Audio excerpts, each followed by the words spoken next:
Floyd Mayweather, binahagi niya kung paano nadiskubre si Tank Davis. Alam naman natin na malalim ang samahan ni Mayweather at Tank Davis kahit wala na ngayon si Davis sa poder ni Mayweather.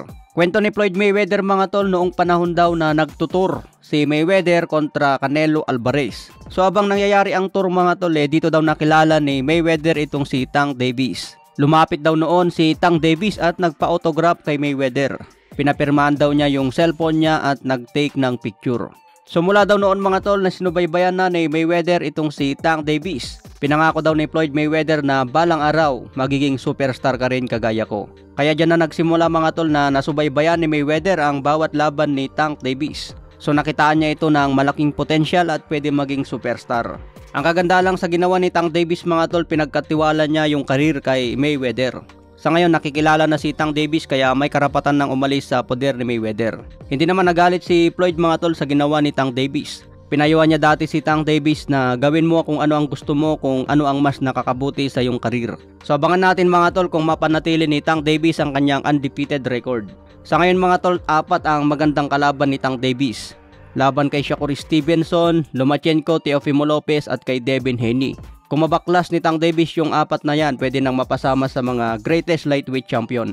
Sa ibang banda naman mga tol, update sa laban ni Mercito Gesta. May kartada ito ngayon na 34 wins, 17 KOs, may 3 talo. Suportahan po natin ang laban ng ating kababayan. Undefeated yung kalaban niya ngayong linggo mga tol at isang Meksikano. Gaganapin po yan sa California, USA. Makakalaban niya si William Cepeda Segura. May kartada ito na 28 wins, 24 KOs, walang talo. Makikita sa kanyang kartada mga tol talagang matindi. So abangan po natin ang bakbakan ni Mercito Gesta ngayong linggo. Sa ibang banda naman, former champion na si Danny Garcia. Bago daw magretiro mga tol gusto niya mapalaban muna sa champion. Target daw niya maging champion bago man lang magretiro. Lumalaban na nga po ngayon si Danny Garcia sa 154 pounds. Kailangan niya labanan dyan sila Jermel Charlo para makakuha ng belt. Sa ibang banda naman, pambansang kamao Manny Pacquiao sinabi ng excited sa darating na laban niya sa Olympic. So sa kanyang edad na 45 mga tol, hindi pa rin nawawala ang kanyang pangarap na maipresenta ang Pilipinas sa Olympic. Paliwanag pa ni pambansang kamao dito mga tol, from the beginning I said when I went to Manila that I wanted to join the Philippine team.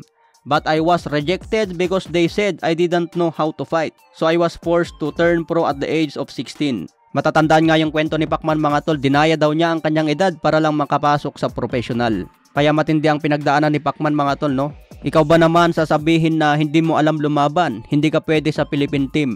Yun siguro ang pinakamalaking pagkakamali ng Philippine team noon dahil hindi nila nakita yung potensyal ni Pacman.